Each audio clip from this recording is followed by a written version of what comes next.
ones, and then we'll go into questions. Well, obviously we are incredibly thrilled to come away with a win tonight. You catch a little bit of a break with Omanuri out. He's a terrific player, so you get that. But anytime you play on the road in this league, and I'm just such a big fan of what Steve's doing here. Just how hard those guys play. They're so physical. They make you work every possession. I was really proud of our guys. We got off to a tough start, kind of settled it in at the end of the half, had a lead. Give Rutgers credit. I think we got up 8 there, and they made a push. They forced some turnovers, got out in transition. We're able to get the lead on us, or at least tie it. Maybe I think he missed a free throw that would have given them the lead, and then thought our guys executed really well. We had a timeout, ran a little special to get Ryan Taylor a 3. Got a stop and then came back and ran a different play for him, and we got back-to-back threes there with Taylor, which gave us a 2-possession lead.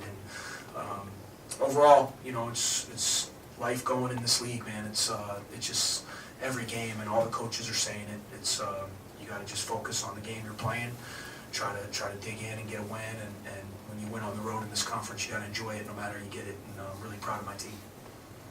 Chris, after the score was tied, you pretty much shut them down. Shut their offense down over the last 5 minutes. What was the key to doing that?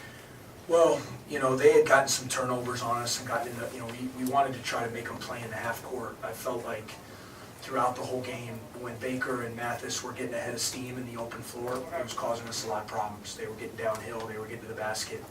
I thought overall we did a pretty good job. The two, they post the ball really well, and they also go to the offensive glass so well. And I thought, overall, I think they get 6 or 7 offensive rebounds throughout the whole game.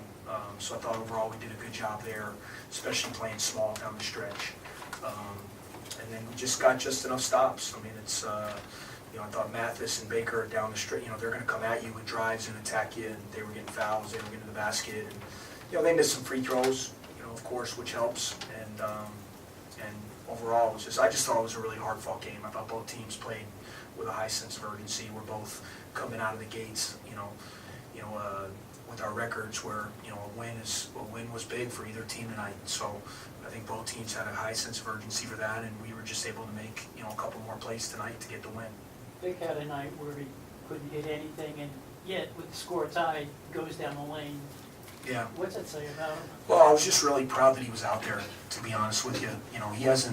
He was really struggling after our Iowa game, was not able to play at Michigan.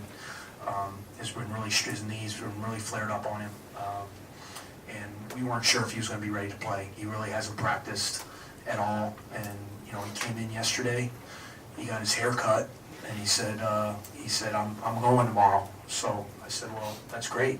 And, he had some rust. There's no question. I mean, he really hasn't done anything in about 10 days. So, when you don't do that, when you don't practice, when you don't play, and especially against their defense, I thought his timing was off. But just his presence, just on the glass, he gets 5 assists, he gets 7 rebounds. Didn't hit his 3 ball. I think some of that is his explosion. But he gets the big bucket late where he drives. And then I thought hit 2 big free throws, inside of a minute when we needed it. Anything else?